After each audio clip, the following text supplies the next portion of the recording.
क्यों पढ़ना चाहिए, क्या लॉजिक है इसको पढ़ने का, ये हमने डिस्कस किया था। उसी सिलसिले में मैंने आपको कहा था कि एक मतलब ज्योतिषी जो है उसको हर चीज जो भी वो प्रेडिक्शन करता है, फलित करता है, अगर उसका जो जातक है, नेटिव है, उससे पूछता है, यदि वो कहता है कि कल तुम्हारे साथ ये इवेंट होने वाला है, ये घटना घटने वाली है, तो आप किस बेस पे कह रहे हैं, क्या लॉजिक है आपके पास, क्या लॉजिक होता है ज्योतिषी के पास, किस लॉजिक पे वो फलित करता है। एक नॉर्मल सा क्वेश्चन है, ठीक है, क्या लॉजिक होता है हमारे पास। हम कोई ऐसे सिद्ध पुरुष नहीं है कि हमें कोई डायरेक्ट कनेक्शन है ऊपर वाले के साथ, हम उससे कनेक्ट करते हैं और वो हमको कुछ बताता है, ऐसा कुछ भी नहीं है। हमारा लॉजिक क्या है, ग्रहों ग्रहों के ग्रहों और ग्रहों नक्षत्रों और का, नक्षत्रों के चाल के अनुसार ये प्रिडिक्शन लगाते हैं कि क्या घटना हो बिल्कुल, सकती है। ग्रहों और नक्षत्रों का जो भचक्र में भ्रमण है, ठीक है, उसकी उनकी गति, उनकी स्थिति का निरीक्षण करके उसका जो प्रभाव हमारे जीवन पे पड़ता है, उसका कैलकुलेशंस करके हम फलित करते हैं। तो ये ज्योतिष की तार्किकता है इन शॉर्ट, ठीक है। तो आप लोगों ने अगर अपना कुछ परीक्षण किया, मेरा परीक्षण से मतलब ये था कि हम आज तक हमने लाइफ में क्या किया है, जो काम हम कर रहे हैं तर्क संगत है। हमने ज्योतिष की तार्किकता में यह भी पढ़ा था कि हमारे कर्म किस तरह के होने चाहिए, जैसे कर्म हमें, क्योंकि हमारा जीवन, हमको जीवन, किसी भी जीव को जो जीवन है वो किस लिए मिलता है, कर्म करने के लिए। हमारा जीवन कर्म प्रधान है, हम उस मिट्टी में पैदा हुए हैं जो कर्म प्रधान भूमि है। तो हमारा जो फर्ज है, कर्म और ज्यादा बढ़ जाते हैं। तो क्या हम उसके हिसाब से हमारे कर्म हैं या नहीं हैं, ये हमको अपनी पास्ट लाइफ पे जाके देखना था। क्या ये मतलब कहीं से भी एक विषय वस्तु नहीं थी, सिर्फ आप कह सकते हैं एक फिलॉसफी लाइफ की हो सकती है ये। तो उसके अकॉर्डिंगली एक जनरल सा कि हम एक ज्योतिषी बनने जा रहे हैं, तो हमारा फर्ज है कि हम ये सबसे पहले अपने आप को देखें, क्या हम अपने कर्मों को तर्क संगत रूप से कर रहे हैं, जो कर्म हमें करने चाहिए, कहीं हम राह भटक के।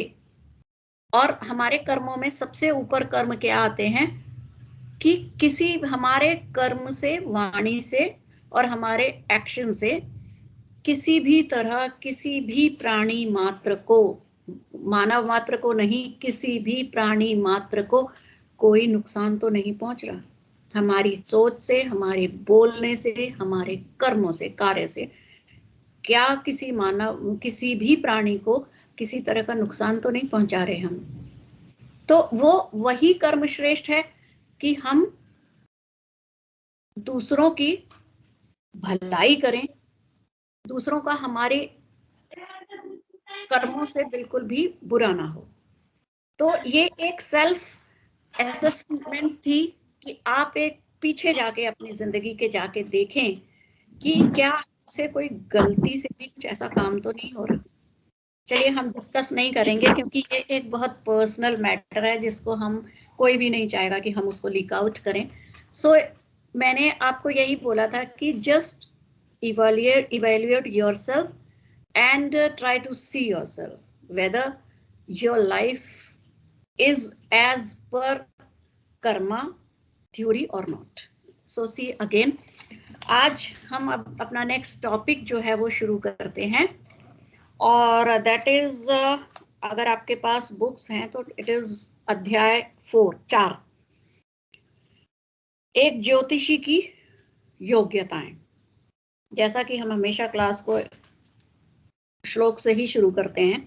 तो ये भी यहाँ पे एक श्लोक है, न त्वस्य काल पुरुषाख्य महावर्णस्य गच्छेत कदाचित ऋषि मरनास पिपारम।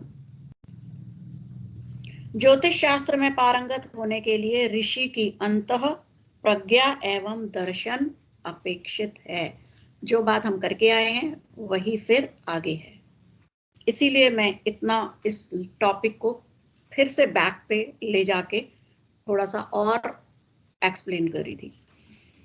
तो एक ज्योतिषी बनने का तो हमारे मन में चाह जागी बहुत अच्छी है। एक हम जिस देवभूमि में रह रहे हैं उसके बारे में जानने की इच्छा अगर हमारे अंदर जागी है तो ये बहुत ही अच्छी बात है।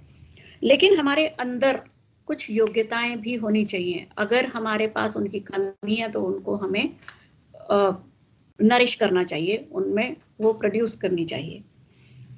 तो एक ज्योतिषी में क्या क्या योग्यताएं होनी चाहिए एज पर महर्षि पाराशरी जो चाहते हैं कहते हैं उसके अनुसार, महर्षि पाराशर ने जो कलयुगी ज्योतिषियों के अग्रणी प्रकाश स्तंभ माने जाते हैं, प्रत्येक ज्योतिषी के गुण व योग्यताएं निर्धारित की हैं।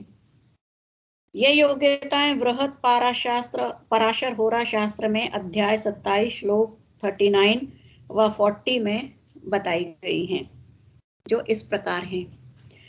यहाँ पे अब एक और श्लोक है, ये श्लोक पूरा इसको एक्सप्लेन करेंगे तो सारे ज्योतिष की योग्यताएं बन जाएंगे। तो आपको ये श्लोक याद करना है, बहुत अच्छे से याद करना है, एक एक वर्ड को अलग अलग एक्सप्लेन करना है, वही ज्योतिष की योग्यताएं हैं। देखिए क्या योग्यताएं हैं। गणितेषु प्रवीणो यह शब्द शास्त्रे कृत्रश्रम, न्यायविद बुद्धिमान, देश दिक्कालज्ञो जितेंद्रियः, ऊहापोह पटुहोरास्कंध श्रवण सम्मतः, मैत्रेय सत्यताम यानी तस्य वाक्यम न संशयः। अपने आप में ये पूरा श्लोक एक्सप्लेन कर देता है एक ज्योतिषी में क्या क्या चाहिए, क्या क्या अपेक्षित होता है। तो देखिए हम इसका आगे वर्ड टू वर्ड इसकी व्याख्या करते हैं। गणितेषु प्रवीणो, गणित में प्रवीणता, गणित में योग्यता। किसी भी ज्योतिषी को गणित में उतनी योग्यता जरूरी है जितना कि उसको ज्योतिष के अनुसार चाहिए, जैसे कि कुंडली बनाना, वर्ग चार्ट बनाना और उनको ग्रहों के अनुसार कैलकुलेट करना, रिलेट करना। अब नेक्स्ट क्या होता है कि हम कहते हैं कि हमारे पास तो एप्स हैं बहुत सी, आजकल बहुत लेटेस्ट एप्स हैं। सबसे पहले एस्ट्रोसेज है, ट्रू एस्ट्रोलॉजी है, और भी बहुत सारी एप्स हैं ज्योतिष से रिलेटेड। तो सब में तो कुंडली बन के आ जाती है, हम मेहनत क्यों करें। लेकिन ठीक है, कुंडली बनी हुई आ जाती है, लेकिन बनानी आना चाहिए, क्योंकि क्या है, कंप्यूटर टेक्निकल डिवाइस है, अपना दिमाग नहीं रखता। थोड़ा सा भी गलत हुआ और सारा का सारा गलत। तो आपको इतना मैथ्स की जानकारी होनी चाहिए कि कम से कम आप कंप्यूटर महोदय की जो है वो गलतियां पकड़ सकें। तो ये गणित में इतनी प्रवीणता जरूरी है। गणित के लिए और क्या चाहिए, ग्रहों की, गणित के साथ साथ ग्रहों की गति का ज्ञान होना, किस गति से चलते हैं, उन ग्रहों को किस तरह कुंडली के चार्ट से दशाओं से जोड़ना है, किस तरह से दशाएं निकालनी है, कब कौन सी दशा चल रही है, इसका कैलकुलेशन करके कैसे निकालनी है। ये सारी चीजें जो हैं एक ज्योतिषी के लिए बहुत जरूरी है। अब दूसरा है शब्द शास्त्रे कृतश्रमः। शब्द शास्त्र में परिश्रमी होना चाहिए। ज्योतिषियों की पिपासा असीमित होती है, जितना वह जानता है उससे अधिक उसकी समझ होती है। एक शब्द, अब जैसे कि ये श्लोक है, लिमिटेड इसमें शब्द हैं, लेकिन इसकी हम व्याख्या कितने सारे शब्दों में कर रहे हैं। तो ज्योतिषी में को शब्द शास्त्र में पारंगत होना चाहिए। एक शब्द की कितनी व्याख्या हो सकती है, वह उसे समझनी और समझानी दोनों आनी चाहिए। उसे अपने पास आए व्यक्ति को बहुत आसान शब्दों का चयन करके उसके जीवन में घटित होने वाली घटनाओं की जानकारी देनी चाहिए। जब भी एक ज्योतिषी के पास कोई व्यक्ति आता है, जैसे कि किसी डॉक्टर के पास आता है, कौन आता है? जो अपने शारीरिक परेशानियों से परेशान है। ज्योतिष के पास शारीरिक प्लस मानसिक दोनों चीजों से परेशान व्यक्ति आता है।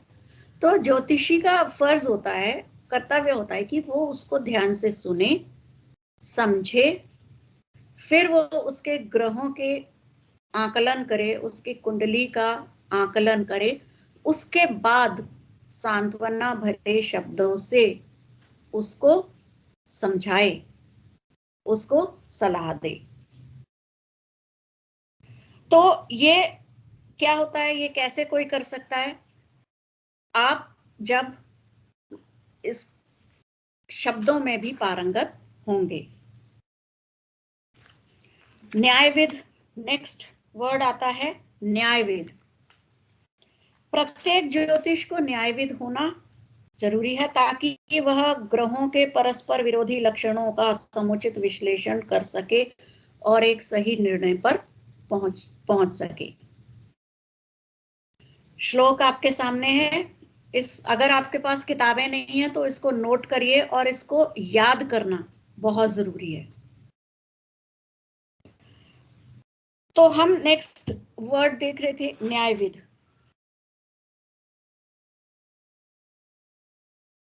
ग्रहों के परस्पर विरोधी लक्षणों का समुचित विश्लेषण कर सके और एक सही निर्णय पर पहुंच सके। न्यायविद परस्परी ग्रहों का विरोधी कैसे? क्या होता है कि जब हम जन्म कुंडली का आकलन करते हैं तो जो ज्योतिष, खोखला ज्योतिष का यहाँ पे वर्ड लिया गया। खोखला ज्योतिष मतलब सिर्फ ऊपर ऊपर से किसी भी थोड़ा बहुत ज्ञान लेके जो एक सामने सामने सिर्फ जन्म कुंडली देखी और उसका आकलन कर दिया, ये ज्योतिष की न्यायविदिता नहीं है। हर तरह से उसका आकलन करके और ग्रहों को बहुत बारीकी से जांच के हर तरह के उनके कारकत्व का हर पहलू से निरीक्षण करके अपने न्यायशीलता उसमें जोड़ के फिर उसका आकलन करके ही किसी निष्कर्ष पर पहुंचना चाहिए। सिर्फ जन्म कुंडली सामने दिख रही है, उसी से हम आकलन नहीं कर सकते हैं। उसका हर एक चीज से उसको जोड़ने के बाद ही हमें आकलन करना चाहिए। नेक्स्ट आता है बुद्धिमान। जब हमें इतनी अध्ययन करना है किसी चीज का, इतना डीपली जाना है, इतनी गहराई से पढ़ना है हर चीज को, तो बुद्धिमता की तो जरूरत है ही। जो बुद्धिमान नहीं है, बुद्धि का इस्तेमाल नहीं करता, तो वो एक ज्योतिषी नहीं बन सकता। तो बुद्धिमानी का अर्थ क्या है? वह परीक्षण तथा समीक्षा करने वाला हो, हर तरीके से परीक्षण करे, समीक्षा करे, उसकी बुद्धि तीव्र हो, हर चीज को वो कैच कर सके। कुंडली में छुपी हुई छोटे से छोटे योग, उस गति, उसकी दिशाएं, हर चीज का तीव्र बुद्धि से वो आकलन कर ले, तो वही बुद्धिमानी होती है। हर चीज को अपनी बुद्धिमता से, जरूरी नहीं है कि अब जो हमारे पास किताबें हैं, शास्त्र हैं, हर इंडिविजुअल पे वो लागू नहीं होते, वो एक कॉमन चीज है। तो एक ज्योतिषी की बुद्धिमान होना इसलिए जरूरी है कि वो जो भी देख रहा है सामने, अपनी बुद्धि से उसका सही आकलन कर सके, बुद्धिमता से, तीव्र बुद्धि को इस्तेमाल करके, यूज करके उसका आकलन कर सके। नेक्स्ट क्या है? देश दिक्कालज्ञो। देश दिक्कालज्ञो मतलब जिस परिवेश से, जिस जगह से जातक जो है बिलोंग करता है, उस ज्योतिषी को वहां की कार्य क्षेत्र, वहां का ज्योग्राफी, भूगोल, वहां की परंपरा, सभ्यता, सामाजिक परिस्थितियां, हर चीज का उसको ज्ञान होना चाहिए। अगर उसको हर चीज, देश काल पात्र, ज्योतिष में सबसे इंपॉर्टेंट चीज मानी जाती है देश काल पात्र।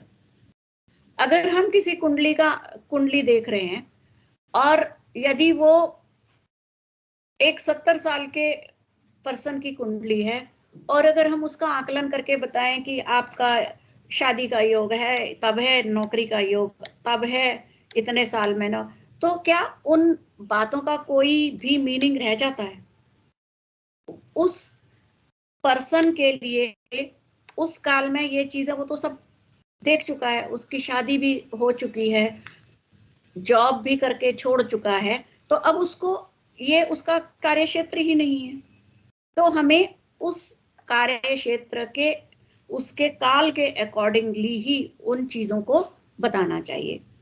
अगर उस एरिया की परिस्थिति, जैसा कि अगर हम जन्म कुंडली देखते हैं, हम लग्न देख के बता सकते हैं एक पर्सन है, उसकी पर्सनालिटी क्या है, ठीक है, लंबा है, छोटा है, गोरा है। तो अब कई बार क्या होता है, जैसे हम अगर हम अपने इंडिया से बाहर भी ना जाएं, इंडिया में ही देखें, अगर हम कोई कश्मीर के रीजन का, पहाड़ी रीजन का पर्सन है, और हम उसके ग्रहों को देख के बताते हैं कि वो गोरा होगा, फेयर होगा, तो उसमें हम क्या बता रहे हैं? वो तो उसका रीजन ही बता रहा है। अगर हम कोई साउथ इंडिया का है, हम उसको कहते हैं कि इसके ये ग्रह ऐसे हैं, ये इसका कलर फेयर होगा, तो हम हास्यास्पद बन जाते हैं। कोई एरिया है जैसे ईस्टर्न साइड है, वहां के लोगों की हाइट क्या होती है? कम होती है, हम उसको कह रहे हैं अभी यहाँ पे तो शनि है, ये लंबा होगा। कैसे लंबा होगा? वहां के तो रीजन ही ऐसा। वो तो छोटी छोटी चीजें हैं जो एक ज्योतिषी को उसके संज्ञान में होनी चाहिए कि वो वहां का कौन सा जगह है, कौन सा देश है, वहां कैसे लोग होते हैं, उनकी परंपराएं कैसी होती हैं, उनका सामाजिक परिवेश कैसा होता है, सामाजिक परिस्थिति कैसी होती है, इसके अकॉर्डिंगली हमको सारी बातें बतानी चाहिए। जितेंद्रिय। अब जितेंद्रिय मतलब ज्योतिषी प्रत्येक ज्योतिष सलाह लेने वाले व्यक्ति के सबसे गुप्त विचारों का भेद जानता है। कहते हैं ना, उसकी कुंडली से मैं परिचित हूं। जनरल भाषा में भी कहा जाता है कि मैं फलाने पर्सन की कुंडली से वाकिफ हूं, मतलब उसकी हर चीज ज्योतिष को पता होती है, उसके एक एक जिंदगी का रहस्य। लेकिन ज्योतिषी का क्या एक कर्तव्य होता है कि वो उसके हर रहस्य को जानने के बाद भी उससे किसी तरह का फायदा ना उठाए। ज्योतिष शास्त्र एक ऐसा देवीय शास्त्र है जो सिर्फ पैसा कमाने का सोर्स नहीं है। अब क्या होता है, अगर हमारे पास किसी का वीक पॉइंट आ गया, तो अक्सर उसका फायदा कैसे उठाया जा सकता है? उसको ये बोल के कि भाई तेरी तो हमें हर बात पता है, तू ऐसा, इतना पैसा तुझे लगेगा नहीं तो तेरे साथ ऐसा हो जाएगा। ज्योतिषी का ये कर्तव्य नहीं है। उसकी ज्योतिषी को अपनी इंद्रियों पे कंट्रोल होना चाहिए। एक लालच भी क्या है, एक इंद्रिय ना, तो इन सब चीजों पे उसका पूरा कंट्रोल होना चाहिए और उसे सिर्फ अपने जातक की भलाई के लिए ही सोचना चाहिए। ज्योतिषी का नैतिक आचरण सही होना चाहिए, उसे संतुलित विचार वाला होना चाहिए। ऊहापोह पटु। ऊहापोह पटु, किसी घटना को विभिन्न दृष्टिकोणों से देखने की योग्यता। जैसा कि मैंने अभी कहा कि हम क्या करते हैं, खोखला ज्योतिष वाली बात है। सिर्फ एक जन्म कुंडली देखी, थोड़ा सा इधर से कोई यूट्यूब से, कोई इधर से, कोई उधर से पढ़ लिया थोड़ा बहुत, और देख लिया कि भाई अगर कुंडली में शनि है तो आपके तो हर काम स्लो हो जाएंगे। मेन हम नहीं देख रहे हैं। अगर आपके इसमें ग्रह में मंगल मेन है तो आपके साथ ऐसा हो जाएगा, आपको तो कष्ट ही हो जाएंगे। अगर गुरु है तो आपको तो ज्ञान ही बहुत होना चाहिए। ऐसा सिर्फ क्या है, एक नजर देख के जो आकलन करने वाले हैं वो। ज्योतिषी का काम क्या है, हर घटना को अलग अलग पहलुओं से देखे। जन्म कुंडली का ही निरीक्षण की बात लें तो सिर्फ सामने जो लग्न कुंडली है उसी से नहीं, बल्कि हर तरीके से बारीकी से, वर्ग कुंडलियों से, और भी जो विधाएं हैं उनसे निरीक्षण करने के बाद ही किसी निष्कर्ष पे पहुंचना चाहिए। कई बार ऐसा होता है जो सामने कुंडली में दिख रहा है वैसा होता ही नहीं है जातक की जिंदगी में, और वो ये कहते हैं जी हमारी कुंडली में तो गजकेसरी योग है, लेकिन हमारे साथ तो कुछ अच्छा हुआ ही नहीं। तो क्या गजकेसरी योग हर तरीके से हमें देखना है कि क्या वो फलित हो भी रहा है कि नहीं। गजकेसरी योग है तो ये थोड़ी है कि जन्म से लेके मरने तक वो फल देगा। कब मिलेगा, जब उसके अनुसार दशाएं होंगी, गोचर होगा, तभी तो उसका फल मिलेगा। तो ये सारी चीजें हर दृष्टिकोण से देख के उसमें ये क्षमता होनी चाहिए कि वो उसके बाद निरीक्षण करे, इतनी योग्यता होनी चाहिए। किसी विषय के विभिन्न पहलुओं को उजागर करने की उसमें क्षमता होनी चाहिए। परस्पर विपरीत फल दृष्टिगोचर होने पर उनका सही विश्लेषण करने की क्षमता। सामने से एकदम नजर क्या आता है कि फल जो है वो विपरीत दृष्टिगोचर हो रहा है, लेकिन हो सकता है कि वो आगे अगर हम निरीक्षण करते हैं उससे तो वो पॉजिटिव हो। तो हर बात को हर पहलू से निरीक्षण करके उसे उस बात को सही तरीके से समझाने की भी योग्यता होनी चाहिए। होरा स्कंद श्रवण सम्मत। होरा स्कंद जो शास्त्र हैं, जिनके जो आपको ज्योतिषी बना रहे हैं, उनका अच्छी तरह से ज्ञान होना चाहिए। तो उपरोक्त सभी गुणों से संपन्न ज्योतिषी ही सत्य रूप से भविष्यवाणी कर सकता है। ये तो किसके अनुसार थे, पराशर ऋषि के अनुसार, जो उन्होंने एक ज्योतिषी की योग्यताएं बताई हैं। अब श्री के.एन. राव ने आचार्य वाराहमिहिर द्वारा बताई योग्यताओं की स्पष्ट एवं संक्षेप में व्याख्या इस प्रकार की है। पवित्रता। हृदय की पवित्रता ही केवल ग्रहों के प्रभाव को आत्मसात कर सकती है। जब तक हम खुद पवित्र नहीं होंगे, मन से पवित्र नहीं होंगे, सोच से पवित्र नहीं होंगे, तब तक हम ग्रहों के प्रभाव को आत्मसात कर ही नहीं सकते। और अंतर ज्ञान को सजीव कर ज्योतिषी को संतृप्त ज्ञान द्वारा जन्म पत्री को पढ़कर विनम्रता पूर्वक स्पष्ट भविष्यवाणी करने की क्षमता प्रदान करता है। क्या, कौन? मन की, हृदय की पवित्रता और विचारों की पवित्रता। दूसरा, कार्य क्षमता। उसमें कार्य करने की पूर्ण क्षमता होनी चाहिए। ज्योतिष का ज्ञान एक दैवीय विज्ञान है, अतः इसके लिए तकनीकी जानकारी एवं बुद्धि की कार्य क्षमता होना आवश्यक है। आज के युग में अगर हमें तकनीकी जानकारी नहीं होगी तो भी जो एक सफल ज्योतिषी बनने के कार्य में वो रुकावट लाएगी।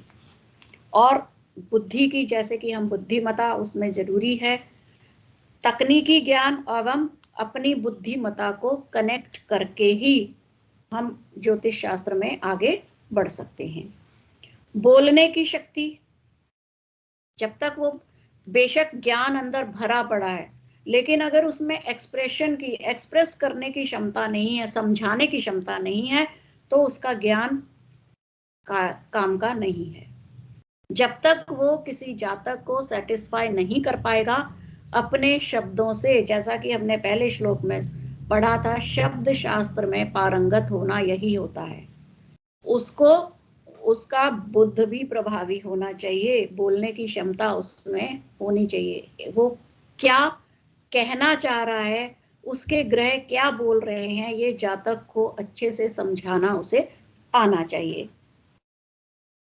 मेधावी, ज्योतिषी को बहुत बड़ी संख्या में कुंडलियों का आकलन करके व्याख्या करनी होती है।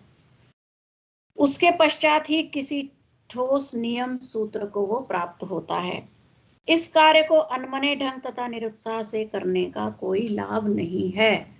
जो कार्य हम करना चाह रहे हैं, अगर हमें उसमें उत्साह नहीं है, हम उसको बहुत नियम सूत्र तक उसको पहुंच ही नहीं सकते अगर मेधावी नहीं होगा वो।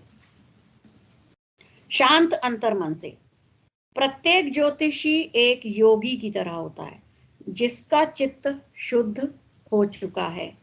जब वह किसी कुंडली में चौंका देने वाले ग्रहों की योगों की स्थिति देखे तो उसको विचलित नहीं होना चाहिए। उसका ज्योतिषी में पेशेंस बहुत जरूरी है। ऐसा नहीं है कि कुंडली में जो भी हमें दिख रहा है वो हम सीधे सीधे जातक को कह दें। यदि हमें दिख रहा है कि जातक की कुंडली में हमें कोई बहुत बीमारी दिख रही है, सिवियर डिसीज दिख रही है, तो उसको, जातक को एकदम से हमें ये नहीं कहना है कि भाई तुम्हारी कुंडली में तो हमें ये कैंसर दिख रहा है, हार्ट अटैक दिख रहा है, ये दिख रहा है। अगर हमें कोई उसके कुंडली में नेगेटिव एस्पेक्ट भी दिख रहा है तो उसको बहुत ही अच्छे शब्दों से, जिस तरह एक डॉक्टर कहता है, डॉक्टर कभी भी किसी भी मरीज को कभी ये नहीं कहता कि तुम्हारी बीमारी असाध्य है। इसी तरह ज्योतिषी का भी एक कर्तव्य है कि वो बहुत शांत मन से कुंडली को देखे, जातक को समझाए। कोई भी परेशानी उसकी असाध्य है, ये ज्योतिषी को कभी नहीं कहना चाहिए। और जैसे कि योगी, कितनी भी परेशानी आ जाए, जब वो योग मुद्रा में होते हैं उनको कोई भी परेशानी विचलित नहीं कर सकती। इसी तरह ज्योतिषी को भी जो सामने दिख रहा है उससे विचलित हुए बगैर ही, जब खुद विचलित नहीं होगा तभी तो वो जातक की परेशानी को हल कर पाएगा। तो उसे शांति से, गंभीरता से ही आने वाले को समझाना चाहिए। निर्भीक होना, निर्भीक होना, अभी हम कह रहे हैं कि पेशेंस होना चाहिए, अभी हम कह रहे हैं निर्भीक होना चाहिए। तो निर्भीक होना भी जरूरी है। गहन, बहुत, जब हम डीप अध्ययन करते, गहन अध्ययन करते हैं, तो कोई भी बताने के लिए उसे निर्भय तो होना चाहिए। ऐसा नहीं है कि अगर हमें वो जातक जो है परेशान हो जाएगा इसलिए उसकी परेशानी बतानी ही नहीं है, बतानी है, लेकिन शब्दों का चयन करके। इस तरीके से नहीं बताना है कि वो और भी ज्यादा परेशान हो जाए। सहानुभूति से, शांति से, लेकिन बताना क्या है, जो सच है, जो दिखाई दे रहा है वो बताना है, लेकिन शब्दों का चयन करके। दृढ़ संकल्प, यदि किसी ज्योतिषी को अन्य बुद्धिमान ज्योतिषियों के सम्मुख अपने विचार रखने हो तो दृढ़ता पूर्वक अपने विचार रखने चाहिए। कई बार क्या होता है, आपको कहीं और ज्योतिषियों की सभाओं में भी जाना होता है, अपने विचार रखने होते हैं। कभी कभी क्या होता है, एक जातक, आपने कुछ बताया, वो किसी और के पास जाएगा, आपको क्रॉस एग्जामिन करने की कोशिश करेगा। तो आपको अपने ऊपर इतना कॉन्फिडेंस होना चाहिए, आत्मविश्वास आपका इतना पक्का होना चाहिए कि जो आपने कहा है वो शास्त्र संगत है और उसमें कोई भी फेरबदल नहीं होगा। जो आपने कहा है, और कहना भी कैसे है, शास्त्रों के अनुसार, अपने ज्ञान के अनुसार अच्छे से उसको बताना है, पूरा अध्ययन करके, गहराई से अध्ययन करके, जिससे कि उसमें गलती की कोई गुंजाइश ना हो। और जब आपने अच्छे तरह से गहराई से अध्ययन करके कोई बात बताई है तो आपको इतना आत्मविश्वास भी होना चाहिए कि आपको कहीं भी वो किसी भी मोड़ पे आप उसको साबित कर सकते हैं। शकुन तथा संकेत। कोई भी मनोवैज्ञानिक चिकित्सक किसी रोगी द्वारा कमरे में दाखिल होते ही उसके चलने, बैठने, बात करने के ढंग आदि से उसके बारे में बहुत सी बातें जान लेता है। मनोवैज्ञानिक कैसे उसकी, हर मरीज को उसके सामने अपने आप को ओपन करने की जरूरत नहीं होती। इसी तरह एक ज्योतिषी भी संकेतों से, अभी आपने मैडम की क्लास में संहिता पढ़ा था कि किस तरह बॉडी लैंग्वेज से ही पता चला। तो ज्योतिषी को भी, ज्योतिष के पास तो और भी ज्यादा गहरी विद्या है, उसके पास तो वो ग्रह भी हैं जो उसके पर्सनालिटी के बारे में सब कुछ बता रहे हैं, और किसी की चाल से, उसके बॉडी फिगर से, उसके बोलने के स्टाइल से हर चीज बता देती है। ये वाला ये प्रधान है कि इसका ये ग्रह प्रधान है और इसका ऐसा है ये। तो ये सारी चीजें जो हैं ज्योतिषी को मालूम होनी चाहिए। मनोवैज्ञानिक चिकित्सकों ने तो केवल ज्योतिषियों की इस तकनीक को अपनाया है, यद्यपि वे इस बात को कभी खुलकर स्वीकार नहीं करते हैं। मनोवैज्ञानिक भी क्या करते हैं, ज्योतिष शास्त्र का सहारा लेते हैं इस चीज को जानने के लिए। अतः प्रत्येक ज्योतिषी में यह गुण होना चाहिए कि वह शकुन तथा संकेतों को समझकर उनकी व्याख्या कर सके। नेक्स्ट आता है व्यसन, लत ना होना। ज्योतिषी में कभी भी कोई व्यसन नहीं होना चाहिए, उसको किसी भी चीज की एडिक्शन नहीं होना चाहिए, किसी भी चीज के अधीन नहीं होना चाहिए। जब उसकी खुद की एक स्वतंत्र आइडेंटिटी ही नहीं होगी, वो खुद किसी के इतना अधीन हो जाएगा तो स्वतंत्र निष्पक्ष निर्णय कैसे देगा वो? खुद अपनी इंद्रियों पे कंट्रोल नहीं है, सिगरेट पीता है, स्मोक करता है, या बहुत ज्यादा चाय की भी लत है, तो जब वो अपनी इंद्रियों को ही कंट्रोल नहीं कर पा रहा है तो दूसरों के लिए क्या, दूसरों को क्या लाभ पहुंचाएगा? सबसे पहले तो ज्योतिषी को एक अपने आप पे पूरा कंट्रोल होना चाहिए, और अगर कोई व्यसन है, कोई लत है, तो वो दूसरों का भला कर ही नहीं पाएगा। ग्रहों को शांत करने वाले मंत्रों की जानकारी। अब ये क्यों जरूरी है? आपके पास कोई आया, आपने उसकी परेशानियां बता दी, ये घटनाएं आपके जीवन में इस टाइम पे घटने वाली हैं। आपकी कुंडली बताती है कि आपका इस टाइम से इस टाइम के बीच में एक्सीडेंट होने वाला है। अब क्या हमारी इतिश्री हो गई, हमने बता दिया कि होने वाला है, आगे जातक क्या पूछेगा? भाई मुझे तो कोई जानकारी है नहीं, मैं तो इस फील्ड में बिल्कुल अज्ञानी हूं। अगर आपने इतना बताया तो इतना भी तो बताइए कि मैं उस आने वाली घटना से कैसे बचूं, तो कैसे उसका बचाव किया जा सके। जो ग्रह इस घटना का जिम्मेदार है उसको कैसे शांत किया जाए, मंत्र से, जाप से, दान से, उपाय से, योग, किस तरह से उस ग्रह शांति की जाए और उस घटना से उस जातक को बचाया जा सके, ये जानकारी भी ज्योतिषी को होनी चाहिए। भूत प्रेत भगाने की क्षमता। अब देखिए क्या होता है, बहुत विवाद का प्रश्न है कि भूत प्रेत जैसा कुछ होता है कि नहीं होता है, क्या है। हमारा, अगर हम अपने शास्त्रों के अनुसार जाएं तो हमारा क्या है, हम विश्वास करते हैं ना पुनर्जन्म में। हम इस बात पे भी विश्वास करते हैं कि सूक्ष्म शरीर जैसा कुछ होता है, और लोगों में इस बात को लेके बहुत डर है। तो हमें, अगर कुछ ऐसा है, किसी व्यक्ति के जीवन में इस तरह की परेशानियां हैं, तो एक ज्योतिषी को कुछ हद तक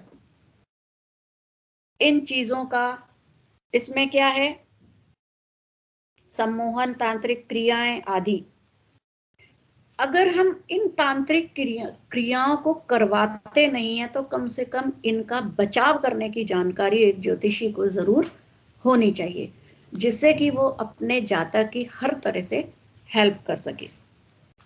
आध्यात्मिक, प्रत्येक ज्योतिषी को पवित्र और अनुशासित जीवन व्यतीत करना चाहिए। आध्यात्म क्या है? आध्यात्म का बेस ही है एक अनुशासित जीवन जीना। एक आध्यात्मिक पर्सन योगी होता है, और योगी कौन होता है?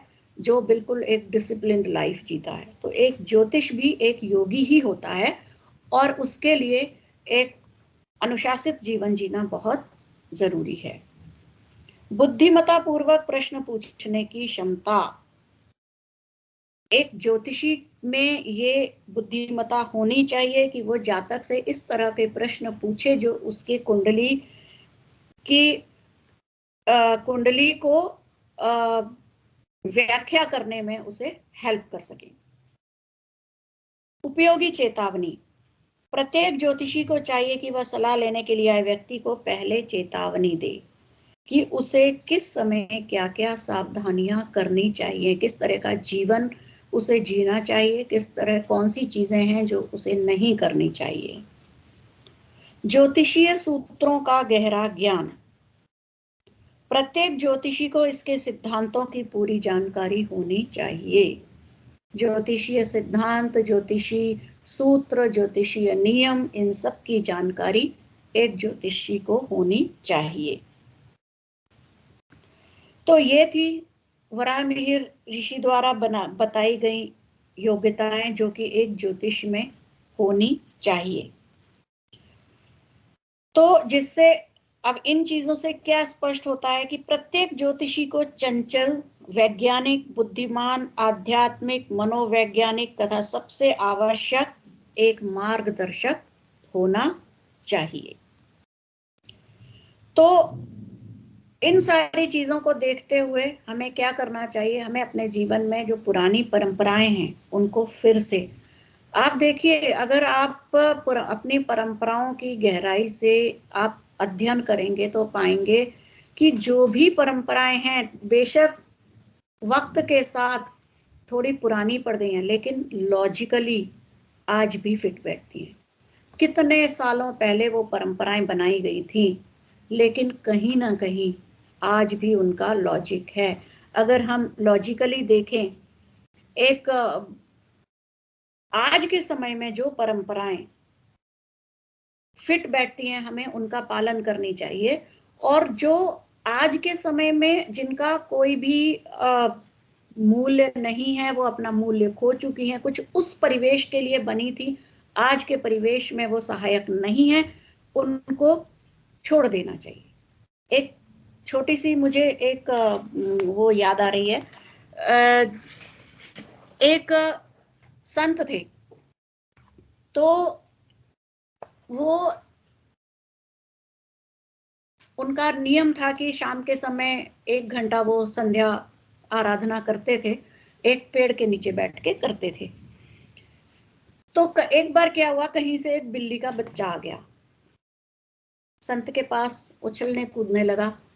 संत ने उसको, जैसा कि संतों का आचरण होता है, वो कभी किसी को कष्ट तो पहुंचा ही नहीं सकते, तो उन्होंने उसको पाल लिया, उसको वो दूध दिया, खाना दिया, और वो वहीं रहने लगा। लेकिन क्या होता था, जब भी संत संध्या के लिए बैठते थे वो उछल कूद करके उनको व्यवधान करता था। तो संत ने जो उनके शिष्य थे उनको कहा कि इस बिल्ली के बच्चे को पेड़ से बांध दो। तो उन्होंने पेड़ से बांधे, उतनी देर के लिए पेड़ से बांध दिया। अब क्या होता था, जब भी संत जाते थे अपना संध्या जाप करने के लिए तो बिल्ली के बच्चे को बांध दिया जाता था पेड़ से। अब ये एक नियम ही बन गया, वो बिल्ली का बच्चा जो है वो पूरी ग्रोन अप बिल्ली भी बन गई। लेकिन वो परंपरा जारी रही कि वो संत जब भी आते तो वो बिल्ली को बांध दिया जाता पेड़ से। काफी टाइम हो गया इसी तरह से चलते चलते। अब क्या हुआ, संत जो है थे वो निर्वाण को प्राप्त हो गए, संत चले गए। अब उनकी गद्दी जो थी वो किसी और ने संभाल ली, लेकिन परंपरा तो वही थी, पहले बिल्ली बांधी जाती थी फिर वो संत संध्या करते थे।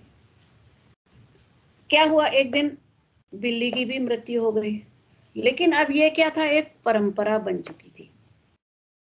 तो जिस दिन बिल्ली की मृत्यु हो गई, अब संत जो थे नए वाले संध्या करने बैठने लगे, तो उन्होंने आदेश दिया कि पहले एक बिल्ली लाई जाए, उसको पेड़ से बांधा जाए, फिर संध्या होती। तो मतलब हमें कहने का मतलब ये है कि क्या परंपरा थी उसका रूप हो गया। तो आज भी हम बहुत सारी चीजें वो करते हैं जो कि आज के परिवेश में जिनका कोई मूल्य नहीं, वो अपना मूल्य खो चुकी हैं। तो हमें, क्योंकि अभी जैसा हमने पढ़ा, बुद्धिमता भी ज्योतिषी बनने के लिए बहुत जरूरी है। तो परंपराओं में भी हमें यह देखना है, जो लॉजिकल हैं, जो आज भी हमारे लिए उपयोगी हैं, उनको हम बिना सोचे कि लोग क्या कहेंगे या ये पुराने हैं, इनको छोड़ के हमें उनको आगे बढ़ाना चाहिए। और जो आज के परिवेश में जिनका यूज नहीं है उनको छोड़ देना चाहिए। तो इसीलिए आज हम अपनी परंपराओं को भूल के क्या कर रहे हैं, वेस्टर्नाइज होते जा रहे हैं। उनकी जो अच्छी चीजें थी उनकी तरफ हमारा ध्यान नहीं है, जो चकाचौंध वाली चीजें थी वो हम अपनाते जा रहे हैं और अपनी सभ्य परंपराओं को छोड़ते जा रहे हैं। और यही कारण है कि आज स्ट्रेस, स्ट्रेन, मेटेरियलिस्टिक होते जा रहे हैं, बहुत ज्यादा आध्यात्म से दूर होते जा रहे हैं, बहुत सांसारिक होते जा रहे हैं, और यही हमारी परेशानियों का मूल कारण है। तो इन सबको क्या है, हमें छोड़ना पड़ेगा और एक बहुत स्वस्थ, ईमानदार ज्योतिषी बनने की तरफ हमको एक कदम उठाना पड़ेगा। तो ये थे हमारे आज के चैप्टर, किस तरह से अगर हम ज्योतिष बनने जा रहे हैं, ज्योतिष पढ़ रहे हैं, ज्योतिषी बनने जा रहे हैं, तो हम इन मूल्यों को अपने जीवन में फॉलो करें और इस शास्त्र का अध्ययन करें। तो आज का यही टॉपिक था, इसको अच्छे से पढ़िए और नेक्स्ट क्लास में मैं आप लोगों से एक्सपेक्ट करूंगी, आशा करूंगी कि सभी को ये श्लोक याद हो जाएगा। ठीक है, हो जाएगा? जी मैडम। जी, नोट कर लिया होगा आपने स्क्रीन से? यस तो ठीक है, तो हम आज की क्लास को यहीं विराम देते हैं। नेक्स्ट क्लास में आप इसको अच्छे से याद करके फिर इसकी व्याख्या करेंगे। तो अब तो और कोई क्लास तो नहीं है इसके बाद ना?